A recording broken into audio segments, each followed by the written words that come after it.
হরে কৃষ্ণ, রাধে রাধে। সুধী ভক্তবৃন্দ, আজকে আমাদের আলোচ্য বিষয় হলো সর্বদা হরিনাম করলে মানব জীবনে কি কি লক্ষণ দেখা যায়। আজকের এই ভিডিওটি খুব মনোযোগ সহকারে শুনবেন, কারণ আজকের এই ভিডিওটি থেকে আপনার জীবন পরিবর্তন হয়ে যেতে পারে। আজকের এই ভিডিওটি থেকে আপনার জীবন সুখ সমৃদ্ধিতে ভরে যেতে চলেছে। কোনো মানুষ যখন হরিনাম করে তখন সে বুঝতে পারে তার জীবনে কি কি শুভ জিনিস হতে চলেছে, কি কি ভালো জিনিস ঘটছে। প্রথম যখন সে হরিনাম করে তখন তার মাথায় অনেক রকমের কুচিন্তা আসে। সে চোখ বন্ধ করে যখন হরিনাম করতে লাগে তখন তার সামনে অনেক কিছু খারাপ খারাপ জিনিস সে বুঝতে পারে, সে অনুভব করতে পারে।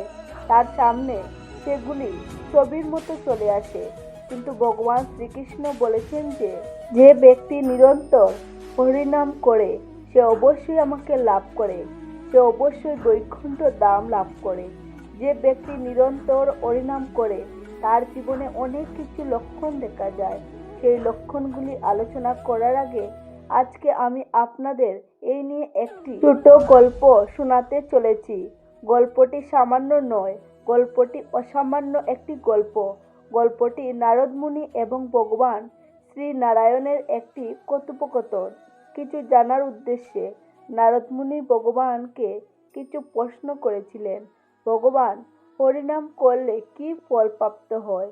ভগবান নারায়ণ একটু মৃদু এসে নারদ মুনিকে বললেন, নারদ, তুমি পৃথিবীতে গিয়ে যাকে সবার প্রথমে দেখবে তাকে এই প্রশ্নটি করবে। যথারীতি নারদ মুনি মরতে গিয়ে কিছু দূর যেতেই দেখতে পেলেন এক গোমাতা বৃষ্টি পরিত্যাগ করছেন, মানে পায়খানা করছেন, এবং তার মধ্যে একটি কৃমি লাফাচ্ছে। নারদ মুনি সেই কৃমির কাছে গিয়ে জিজ্ঞাসা করলেন, আচ্ছা, হরিনাম করলে কি ফল লাভ হয়? সঙ্গে সঙ্গে কৃমিটি মারা গেল। নারদ মুনি ভাবল, আমার কারণে হয়তো কৃমিটি মারা গেল।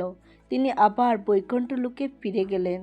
ফিরে গিয়ে সব কথা জানালেন তার আরাধ্য দেবতা ভগবান শ্রীবিষ্ণুকে। ভগবান শ্রীবিষ্ণু সব কথা শুনে বললেন, তুমি পূর্ব দিকে বরাবর চলে যাও, দেখবে একটা গরুর বাছুর হয়েছে, তাকে এই প্রশ্নটা করবে। নারদ মুনি তখন নারায়ণের কথা শুনে যথারীতি পূর্ব দিকে বরাবর গেলেন। দেখতে পেলেন সত্যি সেখানে ছোট্ট একটি গরুর বাছুর হয়েছে। নারদ মুনি সেই বাছুরটিকে জিজ্ঞাসা করলেন, আচ্ছা, হরিনাম করলে কি ফল লাভ হয়? এই কথা শোনার সাথে সাথে বাছুরটি মারা গেল। ভয় পেয়ে গেলেন নারদ মুনি। মনে মনে বললেন, আমি শেষে কিনা গোহত্যার কারণে অপরাধী হলাম।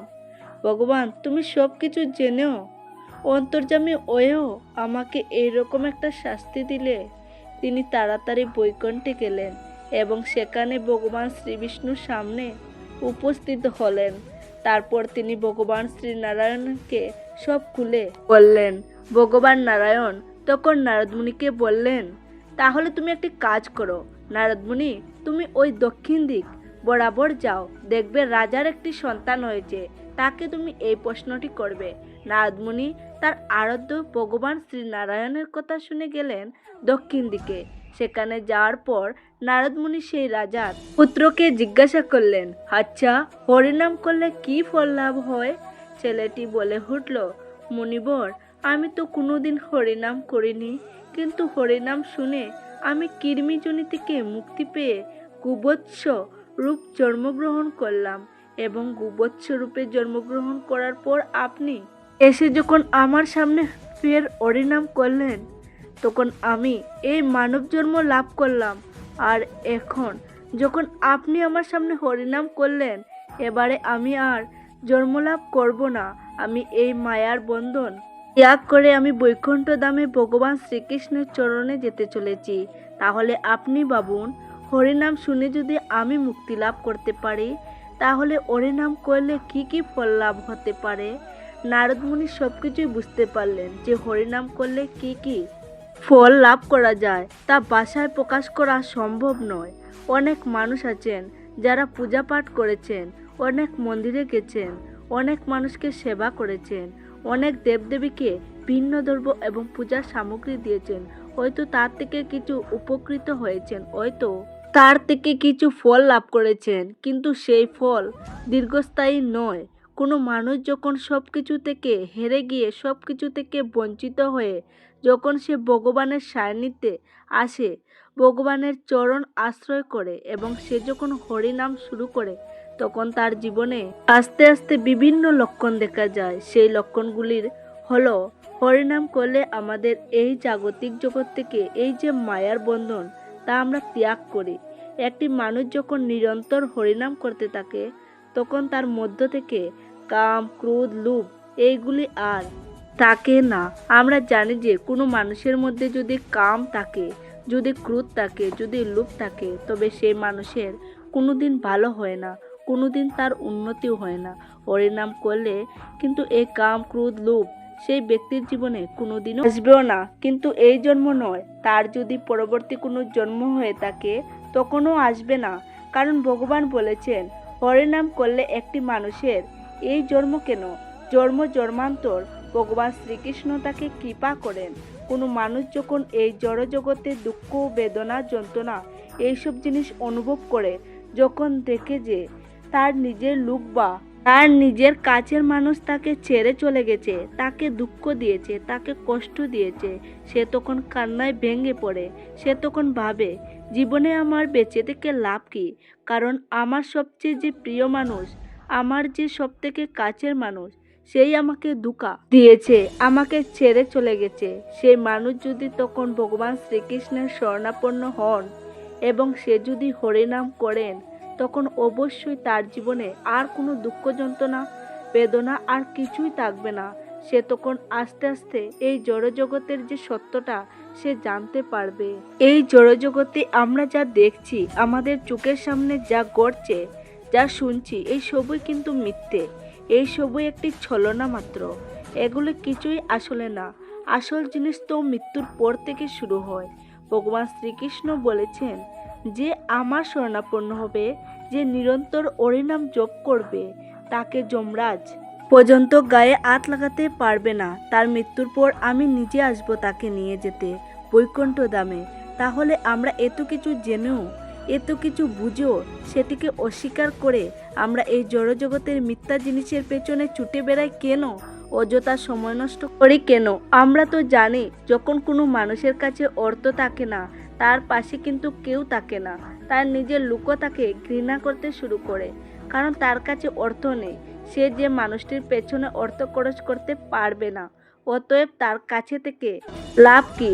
কারণ এই জড়জগতে প্রত্যেকটি মানুষ শুধু স্বার্থের পেছনে ছুটে বেড়ায়।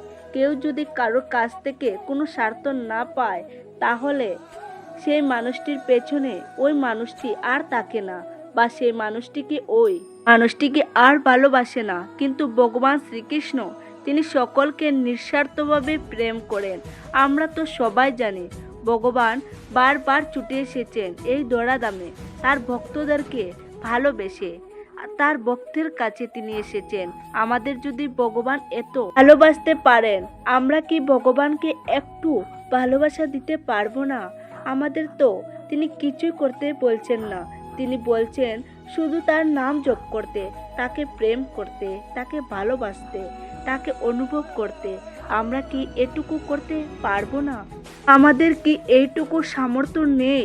কোনো মানুষ যদি নিরন্তর হরিনাম করে, সে তার নিজের মধ্যে এক ঈশ্বরের শক্তি অনুভব করতে পারে, একটা আলাদা ক্ষমতা অনুভব করতে পারবে।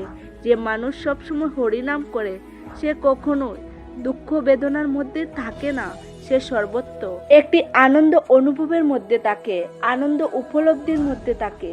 যে ব্যক্তি নিরন্তর হরিনাম করে, তার সঙ্গে কেউ মিথ্যা কথা বলে চলে যেতে পারে না।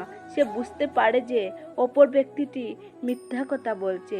যে ব্যক্তি নিরন্তর ভগবানের হরিনাম জপ করে, তাকে কখনো মৃত্যু যন্ত্রণা ভোগ করতে হয় না। আমরা তো জানি যে প্রত্যেক মানুষকে মৃত্যু যন্ত্রণা উপভোগ করতে হয়, অনুভব করতে হয় এবং শাস্তি ভোগও করতে হয়। কিন্তু সত্যি সত্যি যে শ্রদ্ধার সাথে নিরন্তর হরিনাম জপ করে, তার কিন্তু মৃত্যু যন্ত্রণা অনুভব করতে হয় না। ভগবান শ্রীকৃষ্ণ নিজেই বলেছেন গীতায়, যে আমার নাম করে, যে আমার চরণে নিজেকে সমর্পণ করে, তাকে মৃত্যু যন্ত্রণা আর ভোগ করতে হয় না। যেমন বাঘ যখন শিকার করে তখন শিকারটিকে দাঁত দিয়ে কামড়ায়, কিন্তু যখন সে তার নিজের বাচ্চাকে ধরে এই একই দাঁত দিয়ে, তখন কিন্তু আলতো করে সেই বাঘ তার বাচ্চাকে ধরে রাখে। ভগবান গীতায় সেই রকমই বলেছেন যে যে আমার ভক্তকে আমি নিজে নিতে আসি, আলতো করে তুলে নিয়ে যাই, যাতে তার কোনো কষ্ট না হয়। যে ব্যক্তি নিরন্তর হরিনাম করে তার মধ্যে আর কিছুই চাহিদা থাকে না, এই জড়জগৎ আর কিছুই আর ভালো লাগে না। সে যা বলে, যা করে আর যাই শুনে, ওর মধ্যেই ভগবান শ্রীকৃষ্ণ বিদ্যমান থাকেন। আজকের এই ভিডিওটি থেকে আমরা জানতে পারলাম যে নিরন্তর হরিনাম জপ করলে মানব জীবনে কি লক্ষণ দেখা যায়। আজকের ভিডিওটি এখানেই শেষ করি। আশা করছি আজকের ভিডিওটি আপনাদের ভালো লাগবে। যদি ভালো লেগে থাকে তাহলে অবশ্যই একটি লাইক করবেন আর আপনজনদের সাথে শেয়ার করতে ভুলবেন না। ভালো থাকুন, সুস্থ থাকুন। নমস্কার, ধন্যবাদ।